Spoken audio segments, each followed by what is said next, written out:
PSL में इस साल पीसीबी से एक ऐसी गलती हुई है जो एक आम व्यूअर ने तो शायद नोटिस ना की हो, लेकिन इसका पीएसएल की इमेज को बहुत नुकसान पहुंचेगा।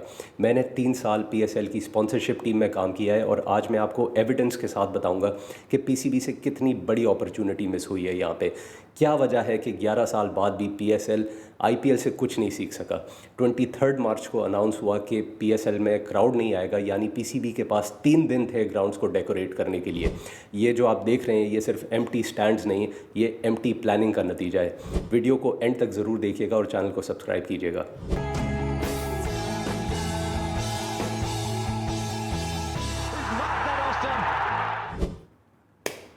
23 मार्च डेट पे आपने गौर करना है, क्योंकि इसकी अहमियत मैं आगे जाके बताऊंगा आपको। 23 मार्च को पीसीबी, मोहसिन नकवी, सलमान नसीर एक प्रेस कॉन्फ्रेंस होल्ड करते हैं जहां पे वो ये अनाउंस करते हैं कि इस साल पीएसएल में क्राउड नहीं आएगा।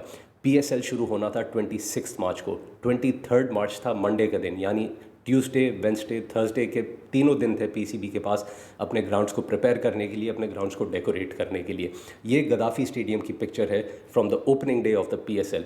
कहाँ से लग रहा है कि ये कोई इंटरनेशनल T20 लीग हो रही है। यस, क्राउड नहीं आ सकता था, ग्राउंड खाली था, लेकिन इसका मतलब ये नहीं था कि इस ग्राउंड को इस तरह से लवारिस छोड़ दिया जाता। ये पहला टूर्नामेंट नहीं है जहाँ पे क्राउड नहीं आ रहा। आईपीएल 2020 में कोविड की वजह से क्राउड नहीं आ सकता था, लेकिन उनके ग्राउंड्स की आप पिक्चर्स देखें कि आईपीएल ने किस तरह से अपने ग्राउंड्स को डेकोरेट किया था। ये जो स्टैंड्स और ख़ाली जगहें आपको नज़र आ रही हैं, ये आराम से एडवर्टाइज़र्स इसको फिल कर सकते थे, अपने लोगो लगा के, अपने बैनर्स लगा के, अपने स्टिकर्स लगा के।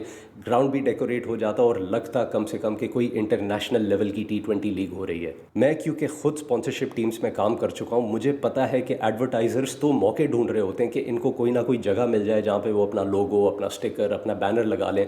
कोई वजह नहीं बनती कि ये एडवर्टाइज़र्स इस जगह को ना लेते। पीसीबी को मज़े की बात यह है कि यहाँ पे 1 रुपया खर्च करने की ज़रूरत नहीं थी, वो सिर्फ ये स्पेस ऑफ़र कर देता है एडवर्टाइज़र्स को, तो एडवर्टाइज़र्स खुद ही अपने बैनर्स प्रिंट करके यहाँ पे प्लेस कर सकते थे।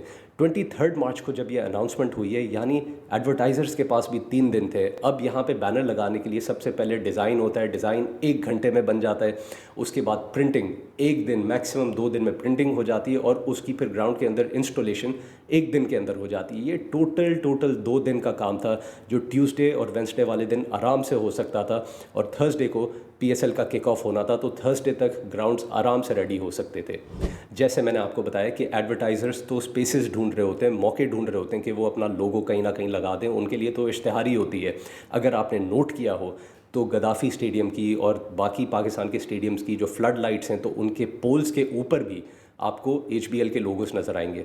तो एडवर्टाइज़र्स तो मौके ढूंढ रहे होते हैं कि उनको स्पेस मिल जाए कोई अपना लोगो दिखाने के लिए, अपनी एडवर्टाइजिंग करने के लिए। जैसे मैंने आपको बताया, ये सिर्फ एम्प्टी स्टैंड्स नहीं, एम्प्टी प्लानिंग का नतीजा है। कोई वजह नहीं थी कि पीएसएल इतना बड़ा ब्लंडर करता, पीसीबी इतना बड़ा ब्लंडर करता कि इस तरह से अपने ग्राउंड्स को खाली छोड़ देता।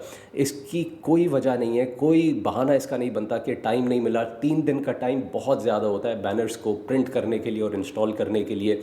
अभी भी पीसीबी के पास वक्त है और इन ग्राउंड्स को बहुत बेहतर तरीके से कवर किया जा सकता है। बाकी की जो पीएसएल की लेग है वो कराची में होनी है, वहाँ पे अभी भी टाइम है कि पीसीबी उनको सही तरीके से डेकोरेट कर सके।